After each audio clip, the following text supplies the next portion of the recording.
professora doutora Marísia Prado de Carmo, que ela é professora, doutora fonoaudiologista da Faculdade de Medicina de Ribeirão Preto e coordenadora do grupo de cuidados paliativos do ADC. Tem muita coisa para falar com a gente sobre isso.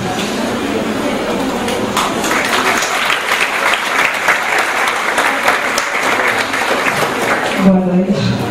Eu queria já pedir desculpa a vocês, porque eu estou muito rouca. Acho que está dando para ouvir, não é? Tá? Eu sei que já é um horário já um pouco avançado, mas eu queria pedir a ajuda de vocês, porque competir com a chuva já não é fácil, né? Então vamos tentar aí fazer uma conversa mais agradável para todo mundo, né? Nesse finalzinho de noite que a gente tem junto. O tema é terapia ocupacional em cuidados paliativos.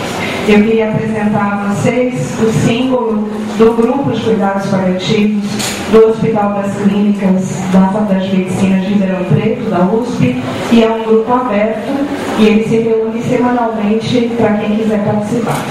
Por favor. Eu queria começar falando para vocês um trechinho de um livro que se chama Oscar e a Senhora Rosa. Foi uma colega que outro dia me apresentou esse livro e eu acho legal para a gente pensar. Ele diz assim: se você diz morrer num hospital, ninguém escuta. Vem uma corrente de ar, não se sabe de onde, e muda o rumo da conversa. Pode ter certeza. Já fiz o teste com todos, menos com vovó Rosa. É uma criança que fala essa história. Então, hoje de manhã, quis ver se também ficava surda nessa hora. Então, o menino vai fazer um teste com a vovó Rosa para saber se ela estava surda quando ele faz a pergunta: vovó Rosa, por que nunca me dizem que vou morrer? Ela olhou-me, ele pensou, ela vai reagir como os outros, será? E aí a vovó Rosa responde: para que dizer se você já sabe, Oscar? E ele diz: ufa, ela me ouviu. É uma história muito interessante, porque na verdade a gente vive isso cotidianamente, não é? Ninguém quer falar da morte. Quando alguém está morrendo, o que geralmente nós profissionais fazemos? A gente escapa, né? A gente não quer ficar perto de quem está morrendo. Agora, ver essa casa tão cheia é um momento muito interessante, porque todos nós estamos aqui para falar daquele assunto que ninguém quer falar. Numa noite chuvosa, estamos aqui, né? Então, agradeço a vocês e cumprimento pela persistência de estarem aqui essa noite. Pode passar. Vai. Veja só, esses aqui são personagens públicos. Dá para ver as fotos aí no fundo? Dá? É que essa luz realmente dificulta um pouco. Aí. Vejam só. Esses são personagens públicos, né? Patrick Swayze e essa atriz, Farrah Fawcett, os dois morreram há pouco tempo. E aqui a gente percebe claramente as mudanças que foram acontecendo nesses personagens, quando eles estavam ali no auge do sucesso e no final da vida. E eles fizeram questão de colocar publicamente a sua experiência. Ela, inclusive, fez um filme sobre isso. Pode passar. Mas veja só, duas situações muito diferentes, não é? Este daqui, ele está no hospital, mas ele produziu todo o seu quarto, né? Ele colocou lá seu computador, a bandeira de São Paulo, né? Tudo bem, vocês podem não ser São Paulinos, mas ele é, né? E aí ele coloca ali todos os seus objetos pessoais. E veja o outro, tão digno quanto na sua necessidade de um cuidado humanizado.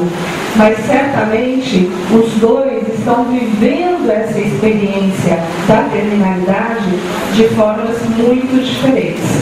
Um mantendo a sua história, a sua dignidade, os seus pertences, e o outro de uma forma bastante solitária família, né, com muito recurso tecnológico, né? Ele está lá na UTI, mas muito solitário. Como se adaptar a esse processo de final, né, da finitude da vida com qualidade de vida? Essa é a pergunta, não é? Será que o mais importante é quanto tempo a mais nós temos de vida?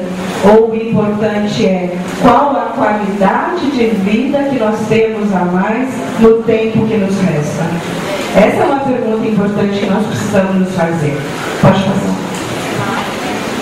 Bom, nós sabemos, né, que o aumento está acontecendo, um aumento significativo do número de pessoas que têm doenças crônicas progressivas, e esse aumento tem levado ao crescimento do número desses pacientes nos hospitais, nas unidades de apoio, nas unidades de retaguarda e nos próprios domicílios. Essa é uma realidade do nosso sistema de saúde, mas um sistema de saúde que não está preparado para atender, neste momento, um crescimento tão grande dessa população que necessita desse cuidado. Pode passar. Vejam só essa foto, né? Que situação mais solitária, né? O abandono, né? A representação do isolamento. Quando os recursos terapêuticos do modelo curativo se esgotam, aparecem os limites da vida, mas também se evidenciam os limites dos saberes. E muitas vezes nós nos vemos aí sem ter, né? Isso rompe com a nossa onipotência. Diante de pacientes em condição terminal, nós também vamos questionar qual é a nossa finitude. A gente fala muito da finitude do paciente, né? Mas dificilmente a gente pensa na nossa própria finitude. Agora, o nosso conhecimento é limitado e existem situações que esse conhecimento não vai dar conta. Então, nós precisamos repensar essa nossa onipotência. Pode passar. Mais um. Isso exige dos profissionais encontrar respostas melhores. Agora, não é só uma questão de encontrar melhores métodos ou melhores técnicas, mas nós precisamos de um novo olhar sobre os processos de adoecimento, principalmente naquelas condições de doença crônico-degenerativa que são potencialmente fatais. E daí o surgimento do cuidado paliativo. Pode passar. Essa é Cicely Saunders. Essa é uma inglesa que foi médica, assistente social e enfermeira e é a grande mentora do movimento hospice, como ficou conhecido no mundo inteiro. E ela diz, depois, houve também uma outra personagem importante, bastante conhecida no Brasil, que é Elizabeth Kubler-Ross. Tá? Elas se encontraram. Elizabeth Kubler-Ross convidou Cicely Saunders para ir para os Estados Unidos e aí o movimento Hospice Internacional tomou esse fôlego. E ela diz o seguinte: tratar uma pessoa nem sempre significa curá-la de uma doença. Se não se pode curar, certamente se pode cuidar, né? São duas coisas diferentes, ainda que complementares. Eu não vou repetir o conceito, inclusive a foto, né?